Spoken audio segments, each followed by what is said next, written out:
Good day, class. Our topic for today is about cybersecurity and online safety. So this will be your guide to a safer digital life. So what we'll cover today? So this will outlines the main section that we'll be discussing to give you the roadmap of this presentation. So the topics includes understanding the basics of cybersecurity, recognizing those cyber threats, then following a checklist for personal safety and finding helpful resources for assistance. So what is cybersecurity? So cybersecurity, it is the practice of protecting your digital life, your devices, data, and identity from those criminals. So it uses the helpful analogy of securing your home. Just as you lock your physical with doors and windows, so cybersecurity involves locking your digital doors to keep intruders out. So the core goals are explained using the CIA triad. We had what we call the confidentiality, keeping your secret safe. So keeping your information secret and private. For example, keeping your or using a password on your email account so that only you can read your messages. Integrity, ensuring your data is not changed without your permission or ensuring your data is accurate and hasn't been tampered with.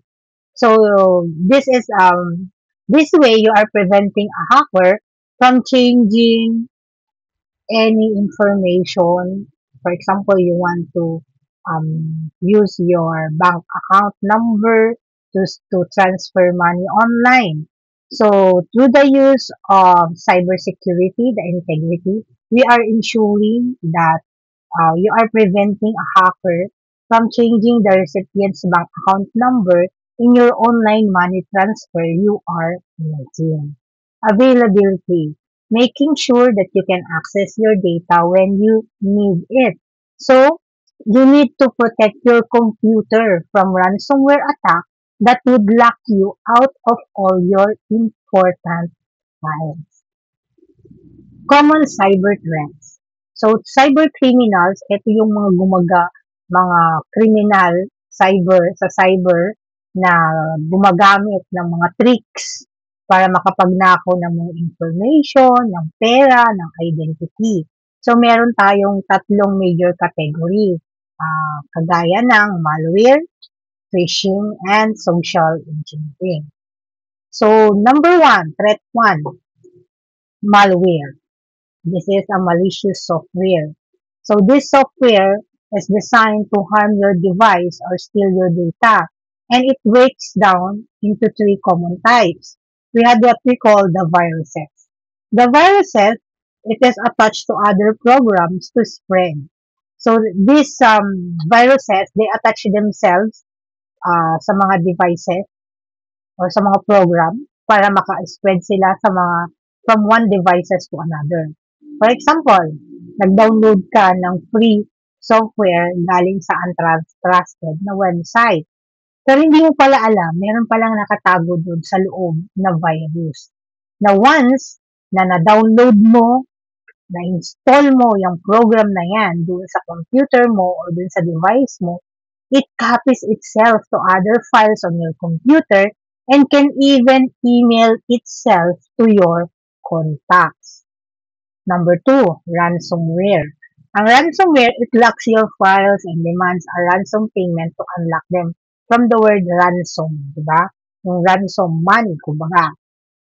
So, ilalock niya yung mga files mo and then hindi mo na siya ma-access, making them inaccessible. And magde-demand ng ang malware na to, ang ransomware na to ng kabayaran. Usually, nangingi sila in cryptocurrency para ma-unlock mo yung device mo. Spyware. Spyware naman, it secretly records your activity including passwords and bank details.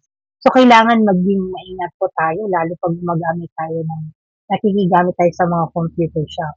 Normally kasi mga computer shop, meron silang mga ginagamit na keylogger. Diba? So, ang spyware, it is a type of malware na nagre-records ng mga online activity natin pwede niyang i-save yung password natin, credit card number, bank detail, and pwede niyang isend this information to those criminals. Kagaya ng sinabi ko kanina sa computer shop, huwag kang magbubukas doon ng mga credit card mo, mga bangko mo dun sa online computer shop. Kasi, meron kasi sometimes sa mga computer shop, meron talaga silang keylogger na naka-install sa mga computer nila. Na pag login mo ng bank account mo, kina-capture niya yung username and password, um, which the hacker can use to steal your money. Phishing. Okay, ang phishing, it is a fraudulent attempt to trick you into revealing sensitive information like password or credit card numbers by pretending to be a trustworthy source. Marami kasing mga website ngayon na kayang-kayang gayahin ng mga hacker. So, ipitrick ka niya na this is the legit website and it will trick you into revealing your sensitive information. Normally, ginagawa nila ito through email, text messages, and social media messages. Halimbawa, may na-receive ka na message. Sabi doon, meron kang, halimbawa, is may matatanggap ka na package galing sa LBC. Pero may issue kung na nahihirapan silang i-deliver yung package mo. May delivery issue, kumbaga. Ang sabi doon, you need to click the link to reschedule. Pag-click mo naman ng link na yon, it takes you to a fake website that will ask your personal information and credit card details to pay a small delivery fee. Pagka-send mo na ng information mo at ng credit card mo ay dun, diba? Nakukuha na nila yung mga sensitive information mo. Kaya huwag tayong basta-basta na nagkiklik ng mga links. Kasi talaga meron talagang mga um, untrusted na sources na it will just trick you into revealing your sensitive information. Meron din yung tinatawag natin na, yan, example pala niya ng phishing. Yung phishing email, di ba? The suspicious login alert email. Okay. So, paano mo how to spot a phishing attempt? So, this highlights 4 key red flags. Meron tayong tinatawag na suspicious sender. Okay, ang suspicious sender, it looks real, but has a typo. At first glance, para siyang totoo, pero naglalaman pala siya ng typo. Halimbawa, yung Netflix na may double I at instead of Netflix. Yan. So, pag hindi mo yan napansin, ayan, automatic na-click mo na siya. Oh my God. Ayan, mako-compromise na yung account natin. Urgent and threatening tone. Nakaka-create talaga kasi ng panic, 'di ba? And pag nag-panic ka, um, hindi ka makakapag-isip ng matino. Kasi, 'di ba, meron kang na-receive na message na your account has been compromised. You need to click here to secure it within 24 hours or it will be permanently deleted. Yan, magpapanik ka na, matatakot ka na. Kasi sabi dun, your account is at risk or it will be suspended. So, it will push you to act quickly without thinking. Ayan, mapapanik ka na and hindi ka na nakapag-isip ng matino, na-click mo na yung link, nilagay mo na yung informations mo and everything, ayun, nanakaw na nila yung mga personal information mo at pwede na nilang gamitin ito sa mga kalokohan or mga criminal activities. Suspicious link.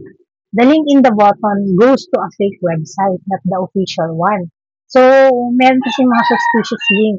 Kung alam mo naman yung website, yung toong website ng, halimbawa, metrobank.com, alam mo naman yung totoong website nila, why not just type in the URL? Puntahan mo na lang yung totoong URL rather than clicking on those suspicious website or suspicious link. Unusual details. Yan. A login from a strange location is designed to cause alarm. So, the email might mention a login from a strange location like another country to heighten your alarm. Diba? Magugulat ka na lang, bakit kaya may there was someone who is trying to open my account in this country. Yeah, so, makaka-heighten yung alarm mo.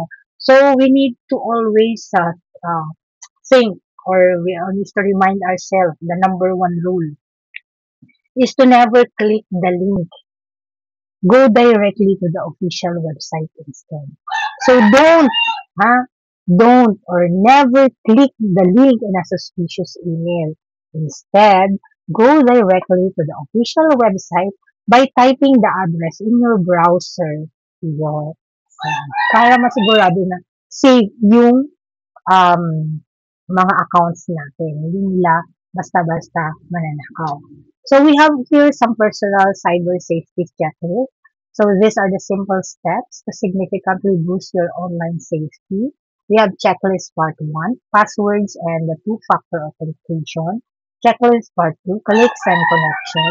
Checklist part 3, updates and protection. So we had here the checklist part 1, the password and the two-factor authentication. So we really need to create a strong and unique passwords. Don't use your personal information like your birthday. Instead, gumamit tayo ng do, use long fast phrases, and make sure you use a different one of every important account. Halimbawa, sa email mo, sa bangko mo, sa social media account mo, kailangan magkakaiba po yung mga password na ginagamit natin.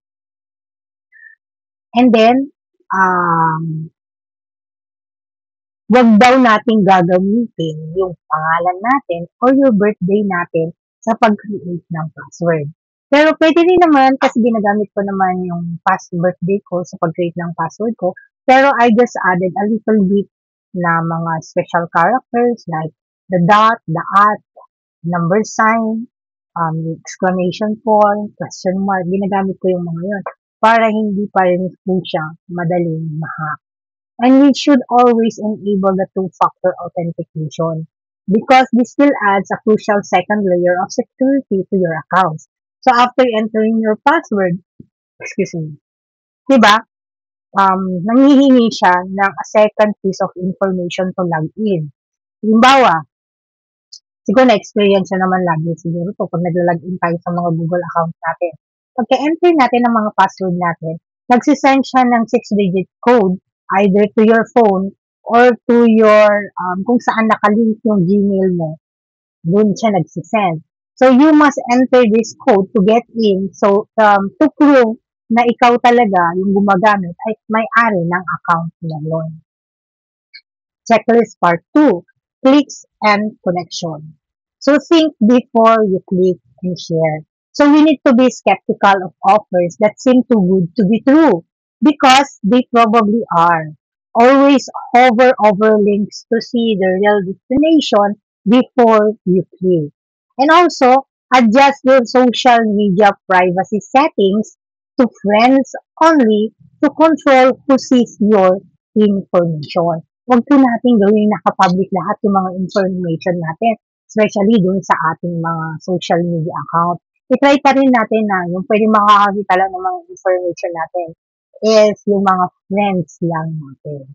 And we need to be careful on public Wi-Fi. Lagi ko po itong sinasabi sa karamihan na wag po tayong basta-basta na naglalagin sa mga public Wi-Fi.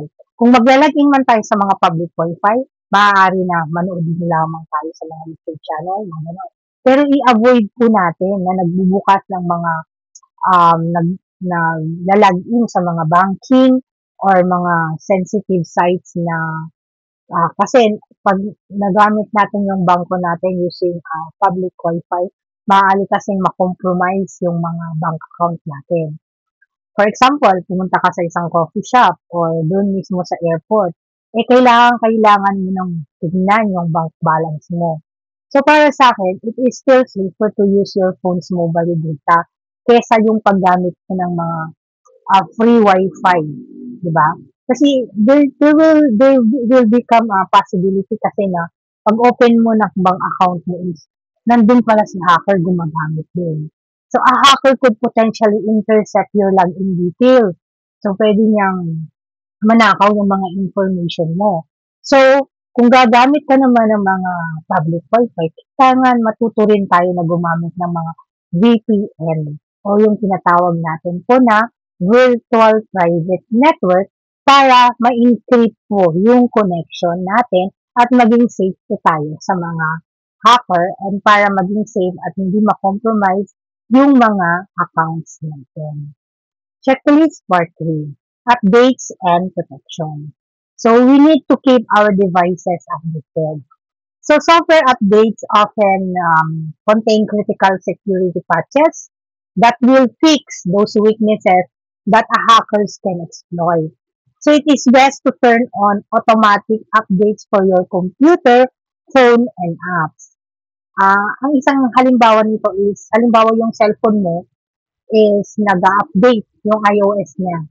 So, kailangan mo siyang i-install and i-download doon mismo sa cellphone mo para maprotektahan yung device mo na pwedeng yun kasi yung gagamitin na clone hacker para ma-access niya yung device mo. That's why it's really necessarily na ina-update po natin yung OS ng mga devices. We also need to install antivirus software. So, kailangan is we need to download a reputable antivirus program para sa mga computer natin, sa mga phone natin, na pwedeng makadetect and makablock ng mga malware.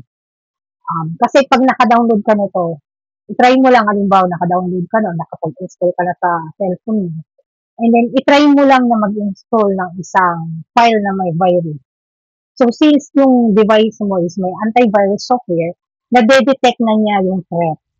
And i-quarantine na niya or i-delete na niya yung file bago pa ito may gawing any damages sa device mo or sa phone mo.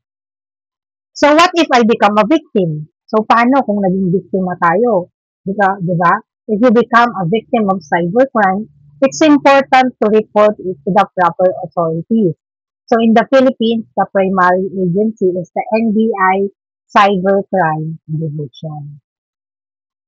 So, ano yung mga dapat nating i-report sa NBI? Diba? There are some common types of cybercrime that you can report to the NBI. For example, online scams and frauds. This include online fake stores, investment scams, romance scams, diba? Yung fake investment opportunities. So, halimbawa is that may binayaran ka na item from an Instagram shop, but the seller disappears and never sends you the product. Yan. Pwede mo yung i-report sa NBI. Number 2, identity theft.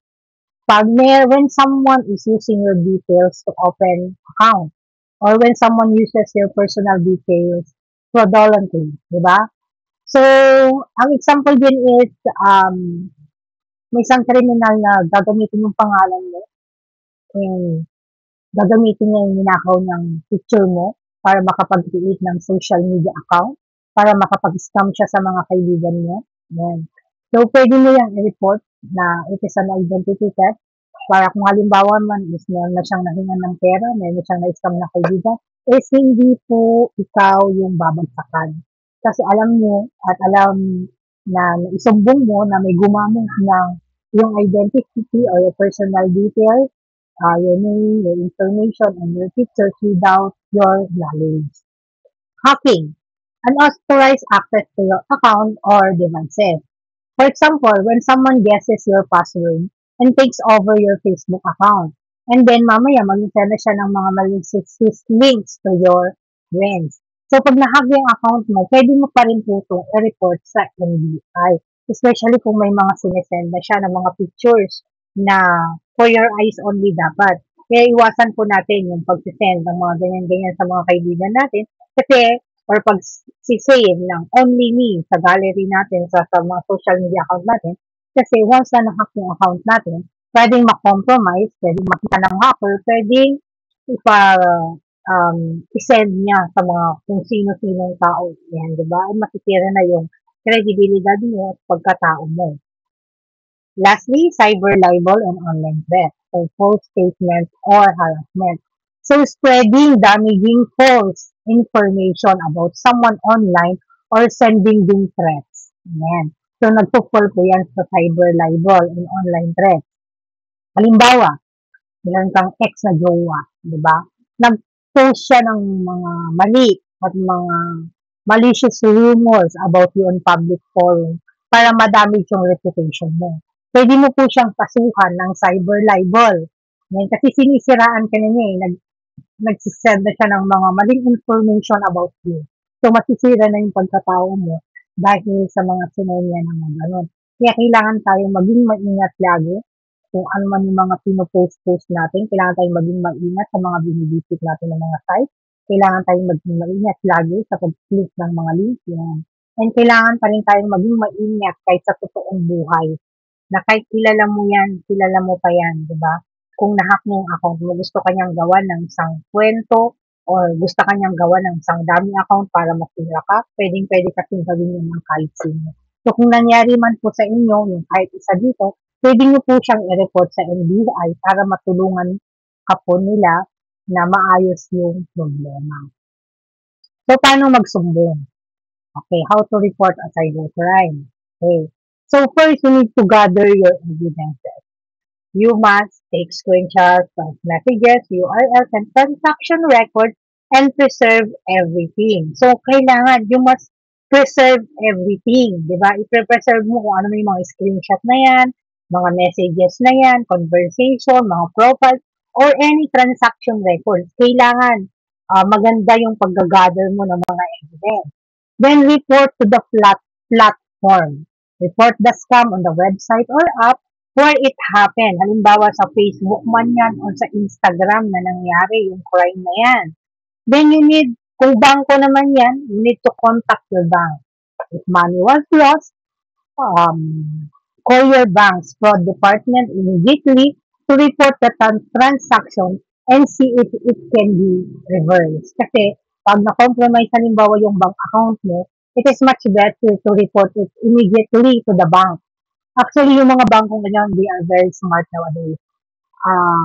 Ang online banking, they only allow nowadays in Metrobank, one bank account is you can open that in one device, I should say. So, for example, you have two device, and hindi mo na walang data, halimbawa, yung isang device mo, and you want to open your Metrobank into another device, automatically, iba-block na niya yung account mo. Ibig sabihin, pag na-block, hindi ka po pwede makapag-withdraw gamit ang ATM mo. Hindi mo mabubuksan yung online banking mo. So, you need to report that automatically to your bank, and then you need to wait 7 to 10 days kasi titignan pa nila kung ikaw talaga yung nagbubukas ng bank account mo na yun o ibang tao.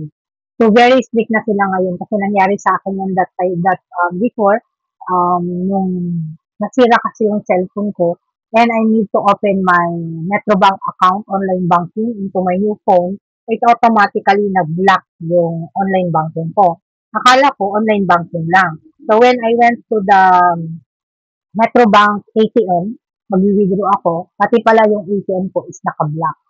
So, kailangan maging maingat din tayo. Kasi ganun pala ngayon yung mga bangko. Nagiging meticuloso na rin yung mga bangko ngayon. Kasi they're also helping us para hindi agad-agad makompromise yung mga account natin. At hindi kung sino-sino lang yung pwede makapag-withdraw ng mga pera natin online. File a formal complaint. Okay. So, you need to report the incident to the NBI Cybercrime Division or the Department of Justice Office of Cybercrime. So, dalhin mo na lahat yung mga evidence mo and file an official complaint. Okay.